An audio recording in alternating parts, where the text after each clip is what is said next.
we have not been able to have a conventional discussion here about politics, but I want us to wind this up as we continue with the news, gentlemen. We have been talking about the National Super Alliance and what gives, just what next. Let's now just take the final comments from this. Let me start with you, Brian Moutier, if you're still with us, if you're following this for us, with us. Now, what next? What gives for NASA? What do CORD need to do? What next from where you stand? I think it's a matter of NASA key players or key stakeholders sitting down and coming up with a solution or a mechanism which will actually topple Jubilee out of power. And by so saying, I mean they need to, some of them, to tone down their political egos, sacrifice a little bit for the sake of this nation, and above all, they need to understand that opinion polls do not lie. I have come across many opinions which have given Musalia Kalonzo ticket an upper edge as compared to other pairings and all that. And if they can play around that kind of pairing, I think Jubilee should be worried a lot. And as I conclude, Ben, Jubilee is looking at the actions that are, operating within NASA formation, and they are able to infiltrate that and, destabilize the whole process. And therefore, it's up to, NASA stakeholders to be ensured, to make sure that they do not fall for that kind of Jubilee machination. But again, Jubilee is also the incumbent government, as we are talking right now. They have all the party machineries, they have all the government operatives and all that, and they can do whatever, and they are going to do whatever they can to ensure that they remain in power. All right. So as we wind that up, Prof, what next from this? From this, it's extremely important to realize that the proposal has raised the political temperatures to a level whereby the country is more or less put on a campaign mode. Yes. So what needs to be done now is to do housekeeping, whereby the Electoral Commission needs to be tidied up so that it can manage what is turning out to be a very competitive political season. Secondly, it's extremely important for the current political leadership to take the view that competition is healthy. All right, Prof, let me interrupt that again, of course, as we continue covering this. We shall come back to finalize this. We have been talking about that Karai area as you approach Naivasha from Kinungi, those speed bumps plus rumble strips that have been said to be the cause of this horrific accident. And let me just revisit a post on Facebook from Wahome Thuku, who posted on the 14th of February, just warning Kenyans about this said speed bump, saying that warning Kenyans to expect horrible accidents. They're in fact saying start preparing for a fatal crash. And we have Wahome Thuku online with us. Wahome, good morning. Good morning. Yes, just if you can just give us a view of that stretch, that ill-fated stretch, that and what made you have this post on Facebook? No, thank you for calling. It happened that when they were making that bump there, I think there are several bumps of them, eh? Yes. I happened to have passed there at that point when they were making them. And it was at night. Right. And anyone could tell that what they are doing there is something that will eventually be disastrous. Okay? Right. I don't quite remember whether that February was the date when they were making it, or whether the February was a time when I passed there again. All right. But I remember the very first time when they were making it at night, we passed there with my family. And I told my family, this is going to be a black spot henceforth. Okay? Then I think on February we passed there again. I can't remember quite well whether February we passed there or that was the date when they were making. But I remember on February we passed there, and you could clearly see there was I think there was even an accident, a small accident there at that point. Okay? Yes. So for anyone who is observant, anyone who knows how we operate as Kenyan drivers, you could tell that what they have put there is a spot for an eventual disaster. Okay, I don't know whether I was proclaiming it or whether it was just a foresight. I don't know. So, But Wahome, anyone, yes. in your opinion, what is really the issue? Is it that the bumps were not marked, or is it that they are at a descent? You see, if you want to put a bump on a hill to slow down drivers, and whether that bump is marked or it's not, the best thing you can do then is to put a series of them right from the very top, so that if you have about 4 or 5 of them going down, then we can talk about you trying to control drivers, even to control their mentality and their thinking and their instinct. Because a bump may even be marked, not always that we will see it. But this one bump, which I think there are about 2 of them or 3, right at the bottom of the hill. Anyone coming down that hill, okay, even if the bump is marked, you only require 2-3 minutes to notice it, and that's not enough for you to slow down. And let's not think that a bump like that would be enough for people to stop or to control accidents at that point. You can see now what has happened. It doesn't matter whether the bump was put with good intention. People have died. More than 40 people have lost their lives. And that's exactly what I saw when I passed there the last day. All right. Wahome, you posted this in February. That is 10 months ago. Then this has happened. 33 people have lost their lives. What does that make you feel? It makes me feel very sad indeed. You see, there's nothing as worse as you foreseeing something bad, okay, something disastrous kind of, and then nobody takes care of it. Okay, maybe nobody saw the post I did, or even if anyone saw it, nobody would care. But anyone using that road, I'm not the only one who has seen that. Anyone using that road could have seen that. That once you put 1 or 2 bumps at the lowest point of a hill, a sharp hill like that, a hill where drivers come at a fairly high speed, then you are going to seriously, you are just planning for an accident, and it will eventually happen. And that's not the only road. There are so many roads in Kenya. You drive away, all the roads from, say, from Nyeri to Nyahururu, the whole of that road, and many others, Mombasa Road. There are quite a number of spots where they just place bumps there. Nobody cares to put the road sign. Even if the road sign is there, the bumps are not marked. All right. You expect that the drivers will somehow sense that this is a spot where there should be a bump and they'll slow down. That is not the way to do things.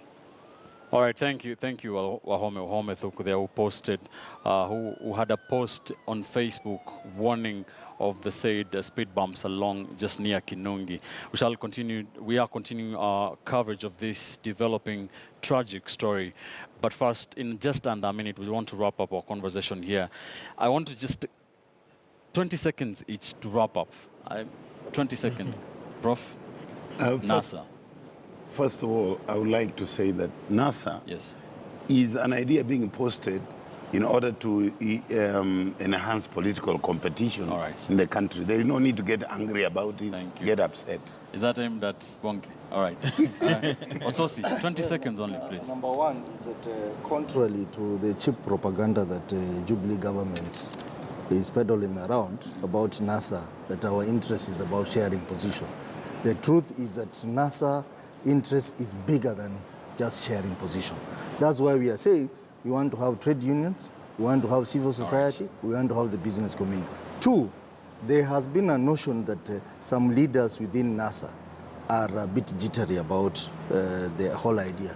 I want to confirm that Honorable Mudavadi has met Kalonzo and he has met Wetangula. Thank you. Also, Kitili, this country needs a leader who understands the problems of a common man, not someone who takes advantage of disparate people for their political gain. Thank you, Bonke. And again, through Jubilee government, because of time, the Vision 2030 shall be conceptualized. This was 20 seconds. I'm hoping that the election next year, whether it's Jubilee putting up a strong candidate or NASA, it's going to be anchored on Wanjiko's interest and not the selfish interests of the various leaders. Thank you. That is where we leave it on our discussion this morning. We had Jared Okello from Kisumu, court strategist. We did have Brian Mutie, political commentator, Bonke, Komwai, Jubilee strategist, first time on the show, Dismas Mokua, political analyst, Secretary General of Amani National Congress, Godfrey Otsotsi, and Professor Oeri Tumboya. Many thanks, gentlemen, for we couldn't have a discussion because of this, but very fruitful nevertheless. Thank you, gentlemen.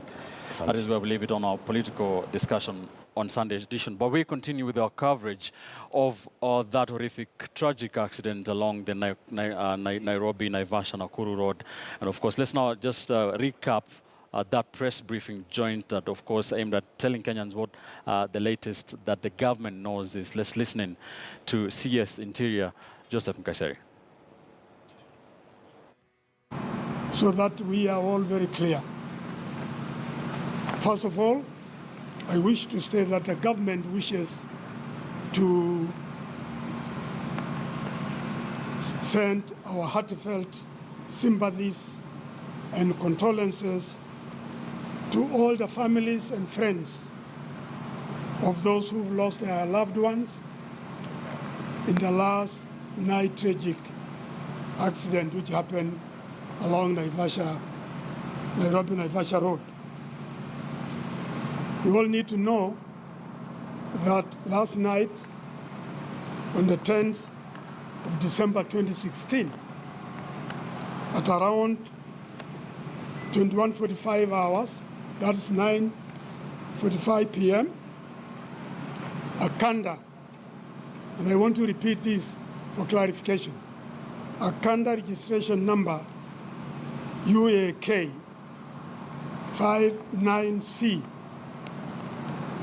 ferrying inflammable material from Mombasa,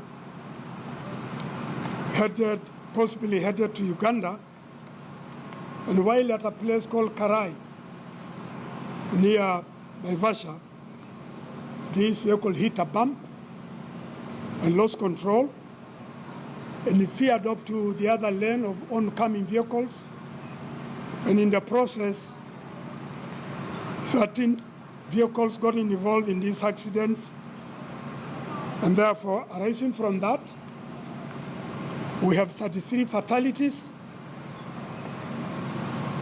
and 6 injured who have already been brought to Nairobi. 2 are treated and discharged. 3 are at Kenyatta National Hospital, and 1 is at Nairobi Hospital, the 4 of them with the serious burns.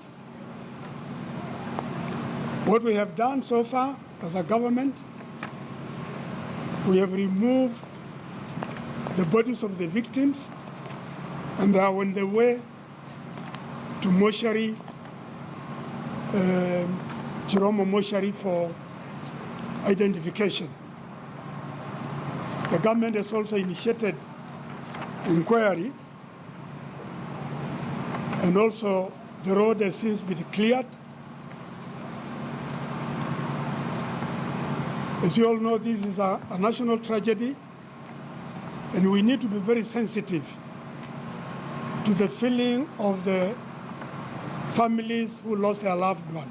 So I want to appeal to all of us not to peddle uncertainties, lies in regard to this accident, and until investigations are completed, we will give Kenyans the true picture of the situation.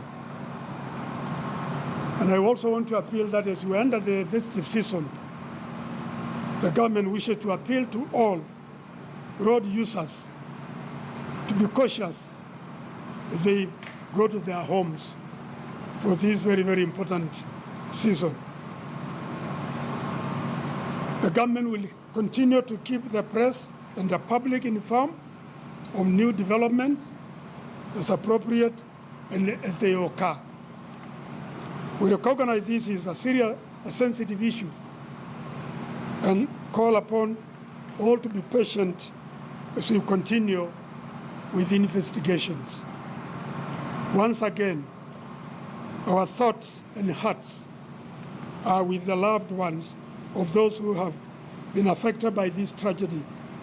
We also wish to thank all those who have participated in one way or another in assisting the victim, especially the Kenya Red Cross, medical personnel, and the general public. I thank you. I want to request Mr. Abbas, who has been of help anytime we have a tragedy like this, maybe to make some clarification as we continue to resolve this very tragic incident. Abbas. Thank you very much, Waziri. I also take this opportunity on behalf of the board and the management of Kenya Red Cross to also pass a message of condolences and sympathy to the families of the bereaved. As the minister have said, I think there was information given out late last night or early hours of this morning about numbers, and I just want to reconfirm what the minister have said. What we have on the ground is there are 33 people who lost their lives. There were 6 that were injured. Of the 6 that were injured, 2 were discharged and 4 were brought to Nairobi, 3 in Kenyatta National Hospital, 1 in Nairobi Hospital with serious burns. A process of now working with the police, and I'd really like to thank the IG and the police and the local administration in the areas of Naivasha and Kinungi and Karai for having worked out late last night and early hours of this morning. As we speak, the bodies are being retrieved to be brought back from Naivasha mortuary to Nairobi Chiromo University mortuary, where the loved ones and the process of the government will take place so that they can be identified and be given to their loved ones for a decent burial. So I just want to say in terms of figures, these are the numbers. We can't speculate and talk of any other numbers.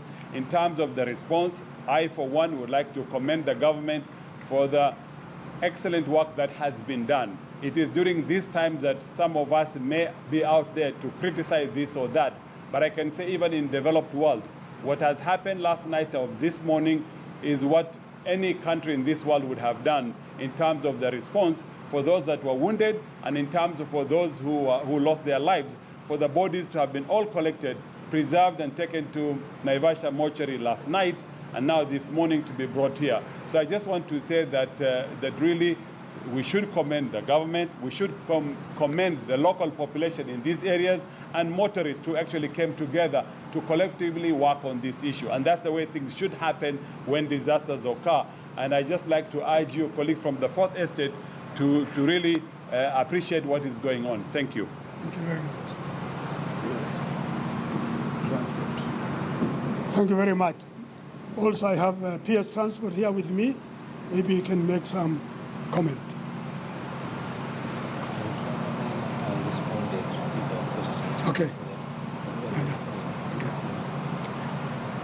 Okay.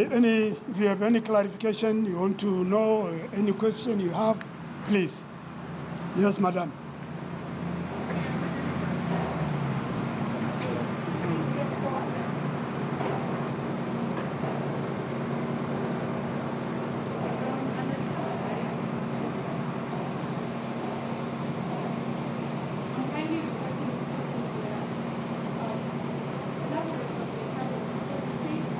Put a mic.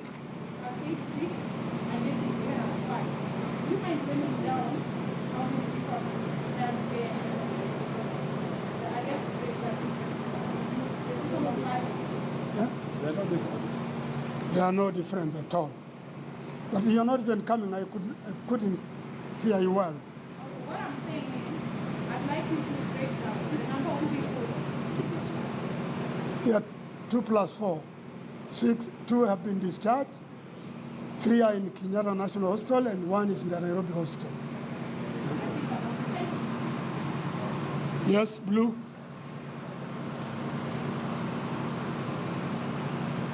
Mugambi, yes. I didn't notice you are Mr. Mugambi.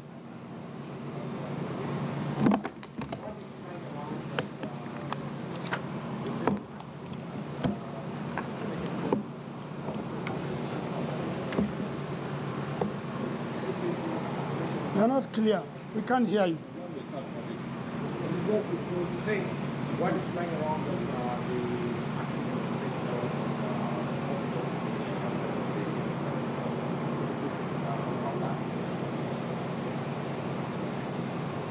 Yeah, what actually we said there's 33 fatalities And out of 33, we have also lost our own officers until we do a proper identification and next of kin are informed.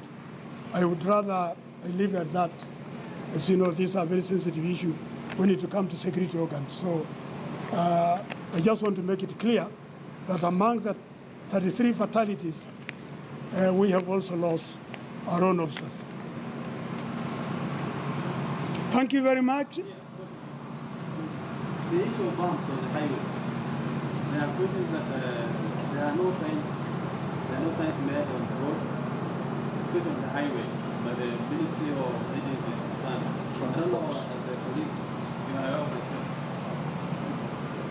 that. Yeah, thank you. The issue of the bumps has been raised severally, and I think if we go back to how the bumps came to be put there, which was earlier this year, was because we had a number of accidents, and the residents of that area said that it's either we put bumps as a government or they'll put them themselves. And with the bumps, we also have the rubber strips before the bumps. I think what we are looking at is we look at the design. The design of the bumps, maybe they are a bit, they are sharper than they should be, to see if there's a better way to do it. We look at the signage, if we can also improve on that. And I think this is something that I've gotten a commitment from the Department of Infrastructure that they will look at it immediately. You believe it contributes to the accident? I think what we are looking at is an accident happened. There could be many reasons that this accident happened. We don't know the state of the driver who was driving, and he could. So the situation itself. So I think we are looking at an accident. All the others are possibilities, and on this possibility, we look at how we can enhance at least the engineering aspect of it to ensure that that will not be a cause.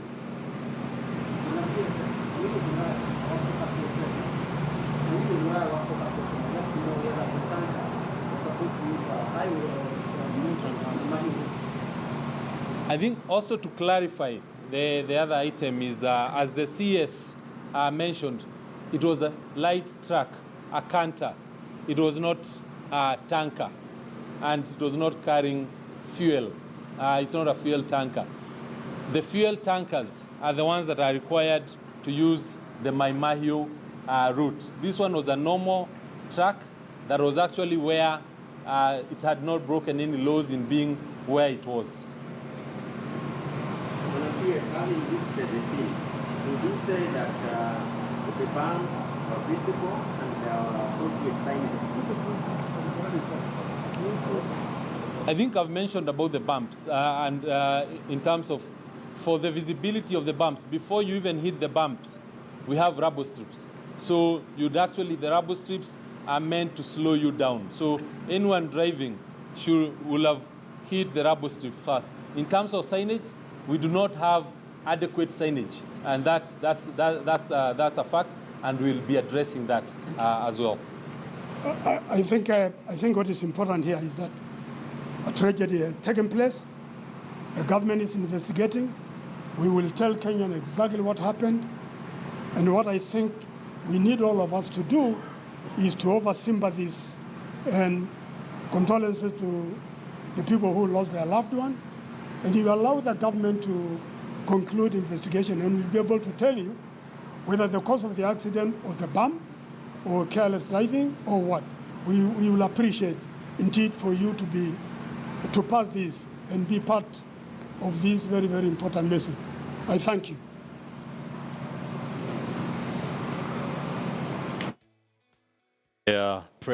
Joint press briefing by the Cabinet Secretary in charge of Interior, Joseph Nkaiseri, as well as the Secretary General of the Kenya Red Cross, Abbas Gulet, and the Principal Secretary, Ministry of Transport, Irungu Nyakera, holding giving information to Kenyans more than 13 hours after this accident happened, that happened around 10 p.m. last night. That press briefing from the government to just give the official position coming at around 11:30 this morning. We are covering that for you. Remember, we have some breaking news for you. We can confirm that 11 out of the 33 people that lost their lives in that horrific accident were members of the elite GSU Recce unit that is mandated to protecting President Uhuru Kenyatta and other VIPs. 11 out of the 33 dead are members of Kenya's elite GSU Recce unit. We did tell you, of course, about that police vehicle that was in front of the canter, the ill-fated canter. We did receive an information from the Naivasha traffic base giving even the registration plates of that vehicle, GKB961G, a Land Cruiser that was carrying members of that elite GSU Recce unit. All 11 lost their lives in that tragic accident at Karai. State House has confirmed that information. Remember, we still have Victor Ogale in Naivasha, the Naivasha District Hospital mortuary, just keeping an eye on things. We have confirmed from Rita Tinina, who is at Karai, that the government has started transporting the bodies of the 33 from Naivasha to the Chiromo mortuary. We shall continue to cover this breaking, tragic story, developing story here on KTN News, Kenya's premier 24-hour news channel. Many thanks for staying with us. We shall continue this coverage shortly after this. Stay with us.